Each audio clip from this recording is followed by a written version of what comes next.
Why do heroes fight? Usually because they are fighting for justice, a noble cause, something they believe in. But so then, why do they fight each other? Today we'll be taking a look at heroes who go toe-to-toe for reasons that are somewhat beyond us. After all these heroes are just trying to do what's best, right? So how can they be fighting each other? They're on the same side. Sure, sometimes there are reasons and it's all out civil war, but sometimes these reasons seem to be so small and petty given the greater scheme of everything. And that is precisely what we're going to be focusing on today, the petty fights, as we count down the top 10 superhero rivalries no one understands. What was one of the pettiest fights you've ever seen in a comic about? Who was involved? Let us know your top picks in the comments below.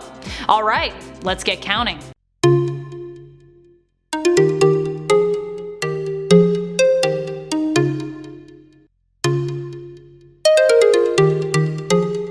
Number 10. Johnny Storm and the Thing. For almost no reason whatsoever, these two have had a rivalry on and off in the comics. Why? No one really knows. Their fighting and arguing comes in the form of trading insults, with Grimm often threatening to kill Johnny. Jeez. The two prank each other and Johnny berates Grimm, calling him ugly, while Grimm calls Johnny stupid.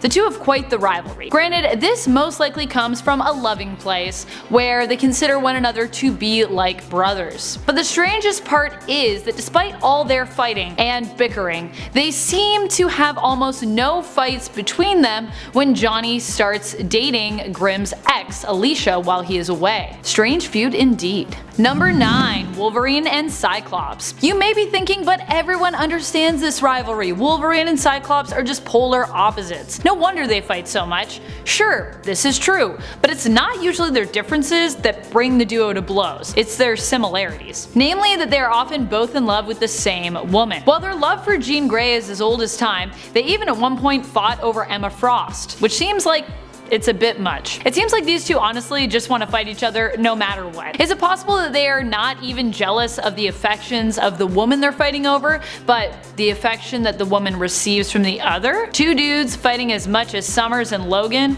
makes you really want to know why. And if there is some tension to ship between them, I know I certainly would ship it. There's gotta be some love under all that hate. Number 8. Kitty Pryde and Emma Frost. For a team and family of mutants, the members of the X-Men sure fight a lot. Though Emma Frost was admittedly part of Magneto's Brotherhood of Mutants, and longtime enemy to the X-Men, so it is understandable of Kitty Pryde to be hesitant to trust her. But after Emma reformed, she didn't want to continue to not get along with Kitty. She actually was the first to extend the olive branch, offering Kitty a place at her school. Kitty, however, was still holding a grudge and refused. This led to Emma waging all-out war on Shadowcat, which seems kind of intense. I get that the two already had a hard time getting along, but someone not wanting to sign up for your school does not mean that you should all out aim to destroy them. Little overkill there, Emma. Number 7. Batman and the Green Lanterns. This is a long-standing rivalry that kind of makes sense when you consider Batman had to put up with the antics of Guy Gardner trying to steal command of the Justice League from him, and Hal Jordan, mooning him and all sorts of antics. But Batman's rivalry with the Green Lanterns superseded even just these two jerks. Batman even has a beef with John Stewart, one of my favorite Green Lanterns. Why? John Stewart comes at him for all the Green Lantern hate he spews, calling him out as a man who is just threatened by Hal Jordan because Hal isn't afraid of him. Rather than admit that not seeing eye to eye with Hal is maybe a two-way street, Batman just doubles down. He really does not like Green Lanterns telling him how it is.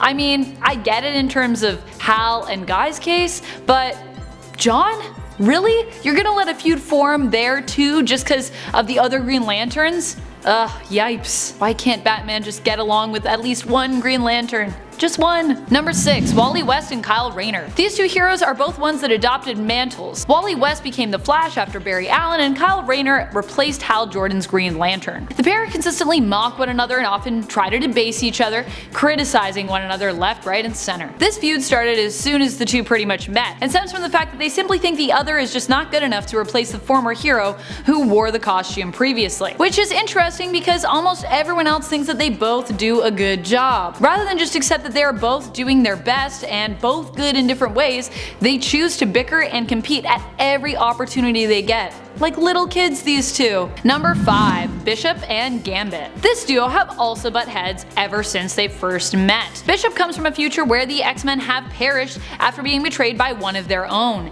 and mutants were put into concentration camps. I said that like I didn't know I wrote it, but I just felt like it sounded harsh. He met a man called the Witness who refused to give his name and claimed to know the story of the X-Men, saying that he was the last one to see them alive. He also went by LeBeau, and it was his similarity to Gambit that instantly made Bishop hate and not trust him. While I understand Bishop's reaction, he just continued to not trust Gambit for pretty much forever. Even when the two are forced to work together, he continued to insult and berate Gambit, often putting both of them at risk due to ignoring Gambit's suggestions while on missions, just because they came from him. I also really don't think that the Witness was the traitor. This is a silly grudge because it is based on so many assumptions. Number 4. Reed and Namor. Cyclops and Wolverine may be fighting over Jean, but it is this fight over a paramour that really takes the cake. Oftentimes when I bring up Namor, I put him in either category, villain or superhero. In truth, he's really an anti-hero, but he has a few times been an interesting nemesis to the Fantastic Four,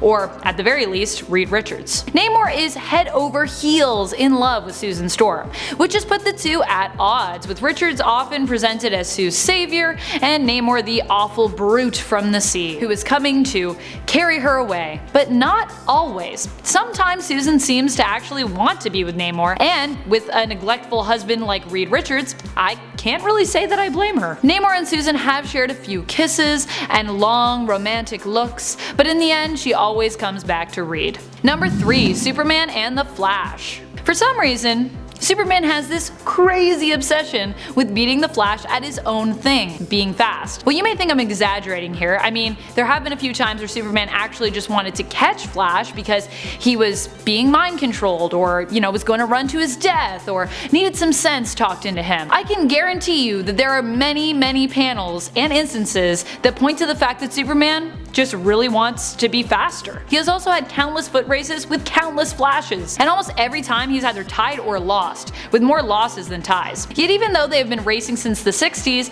in 2011, Superman is chasing Barry Allen's Flash in Superman issue 709, and is still seen wondering to himself in a panel, which of them is faster? Give it up, Superman, it's not you. Quit trying to take this one thing away from the Flash. You have a million other things you're superior at. Jeez. Number 2. Hawkeye and Winter Soldier. Are you surprised by this one? I know I am. Hawkeye and Winter Soldier have something in common, beyond both being superheroes. Super, in Hawkeye's case. They are both exes of Natasha Romanoff, aka Black Widow. The two are pulled together in the Tales of Suspense, Hawkeye and the Winter Soldier series to track down whoever is killing Natasha's old enemies, following Black Widow's death. It is clear from the way they interact that they do not want to be working together, that they do not trust each other, and that they actually hate each other. While I get it that trying to get along with your ex's ex is probably pretty weird, what I do not get is that they later reveal that they have kind of always hated one another, which means this feud predates their time dating Natasha?